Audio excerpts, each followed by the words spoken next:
the first reason why students have trouble staying centered in their lane is because they're not looking at the right place.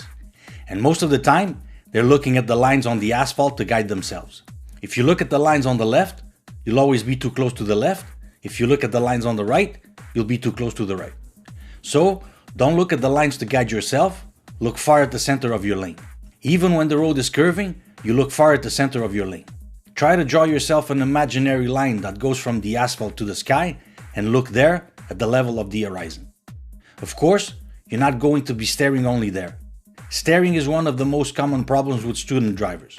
You need to look everywhere, but only fractions of a second, and your eyes keep returning over there so that you can stay centered. Students tend to focus solely on the vehicle in front, almost like if they had a cardboard piece on the windshield and that's the only thing they see. So when the vehicle in front drifts, they drift with them. So just keep looking far ahead at the center of your lane. Just a side note, this is one of the reasons why the move over law exists, where when passing an emergency vehicle, you should leave a whole lane between you and the vehicle in question if possible. People, when passing by an emergency vehicle, by curiosity, they tend to look, so because they are looking in that direction, without realizing it, they tend to go towards the vehicle in question and accidents happen. Another example is when going around circular medians like this one. Students tend to look at the concrete border so that they don't hit it, and what happens? They almost hit it. Again, here, don't look at the border, look far at the center of your lane. See the difference? Looking at the border, looking at the center of the lane. And probably the best example of that is when exiting a highway on those circular exits. If you look in front, you'll always be too close to the guardrail. So don't look here, look there. This is one of those situations where looking at the right place magically solves the problem in a matter of seconds. So the main reason for not being centered is vision. The other reason actually has to do with the steering wheel itself and your hand position and tightness.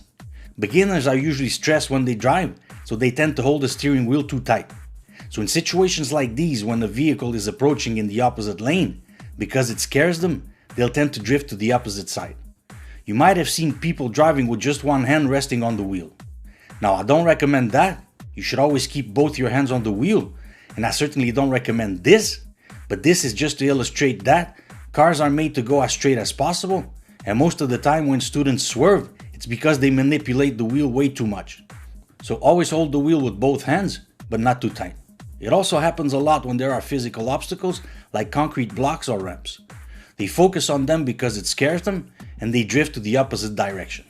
Again, don't focus on those things. Look far at the center of your lane and everything will take care of itself. The position of your hands on the wheel will also have an effect. If you hold the wheel like this, with one hand over and one hand under, that puts more weight on the wheel on the side of the lower hand and it'll make you drift to that side. So try to always hold the wheel with your hands level at the 10 past 10 position. One last thing that might make you swerve and is actually not your fault, it's problems with the steering mechanics of the vehicle itself. Although for most of these problems you'll need to bring your car to a mechanic, something you can check and fix yourself is tire pressure. If, for example, the right tire is underinflated, the car will lean to that side, so when driving, you'll tend to drift to the right. So try to keep both tires properly inflated and at the same pressure. I hope you liked this video. Thanks for watching.